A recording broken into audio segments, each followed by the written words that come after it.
Robert Frost's poem, The Death of the Hired Man, tells a story. A third-person speaker sets the scene. Mary waits for her husband Warren to return. She has something urgent to tell him, so urgent that she meets him at the door and pushes him outside so their talk will not be heard inside the house.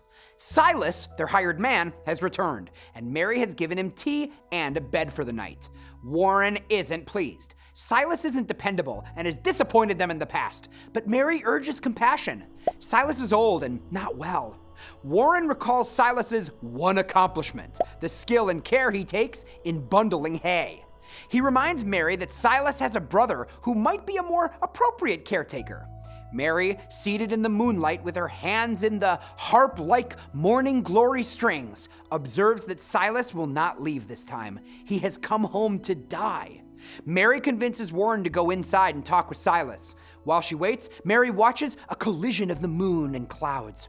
Warren returns to the porch in less time than it takes to have a conversation, and when Mary asks about it, Warren replies in one word: dead. The Death of the Hired Man follows Mending Wall in North of Boston from 1914, and is a dramatic dialogue in blank verse that could be taken for a one-act play. In fact, early in his career, Frost had ambitions to be a playwright. The story proceeds in a conversation between Mary and Warren that is set off in single quotes for the first 11 lines of the second stanza. Lines 12, 13, and 14 are set off in double quotation marks. This is a poem about coming and going, or going and coming back. When Warren learns that Silas has returned while he was out shopping, he complains, "I'll not have the fellow back." Later, he complains again that Silas is not around when he's needed, but in winter, he comes back to us. "I'm done." The emphasis on coming and going creates a theme that questions what home is and what home represents.